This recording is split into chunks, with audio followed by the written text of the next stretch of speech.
When The Life Aquatic with Steve Zissou debuted in 2004, it immediately fractured critical consensus, leaving reviewers struggling to reconcile its high-budget whimsy with its melancholy core.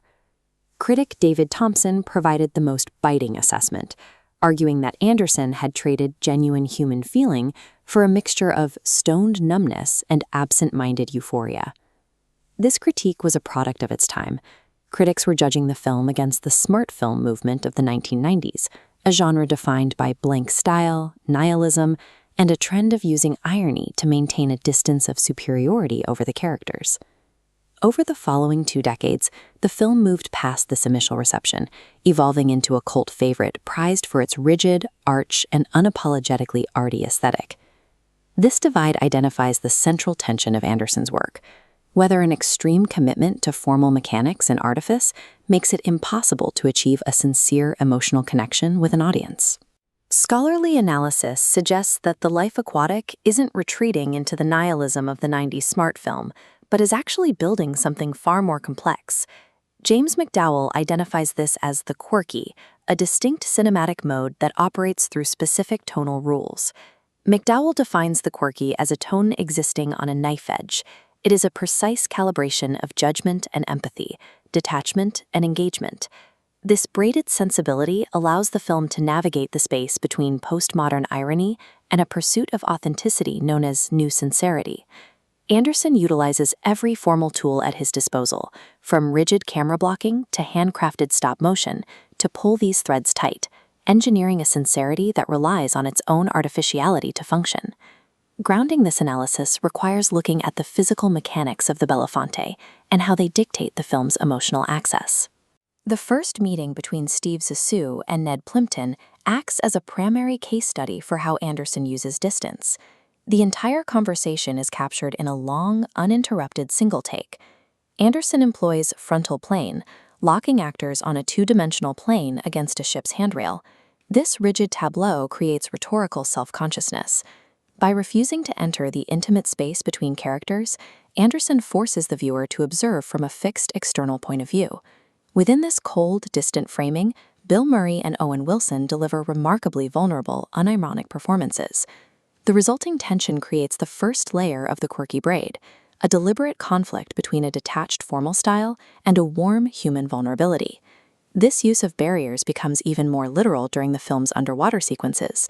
When the characters investigate a sunken aircraft, they are encased in highly stylized, color-coordinated diving equipment. In the middle of this dive, Ned asks Steve if he can call him Dad. This moment of profound emotional stakes is physically muffled.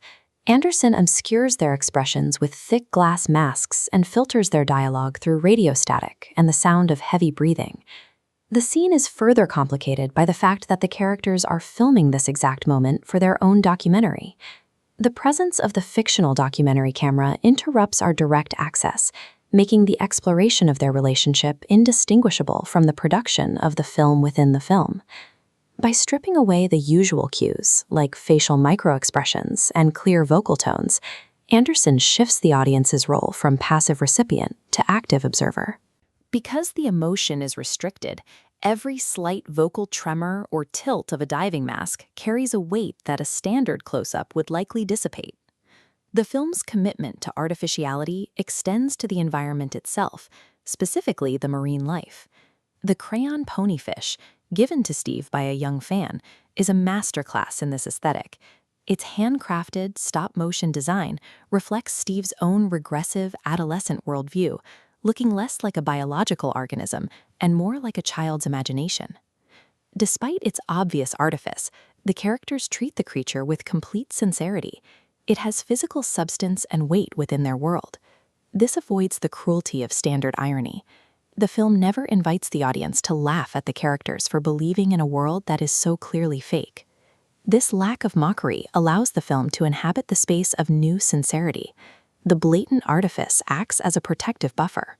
It creates a controlled, safe environment where profound emotion can exist without the fear of appearing cloying or sentimentally unearned. The final element grounding this architecture is the soundtrack. Throughout the voyage, crew member Pelé, played by Sue Jorge, performs acoustic covers of David Bowie in Portuguese. These songs are diegetic. They are played live, on screen, by a character inhabiting the same physical world as Steve Zissou. The raw, unadorned nature of an acoustic guitar and a single voice provides a sharp contrast to the film's highly saturated, meticulously designed visual space. David Bowie's music is synonymous with theatricality and artifice, but in this context, it is stripped back to a pure emotional frequency. This raw auditory layer functions as a counterweight to the metasthematic irony of the visuals. The acoustic soundtrack removes the potential for postmodern cynicism, offering a sincere emotional anchor that grounds the entire Quirky aesthetic.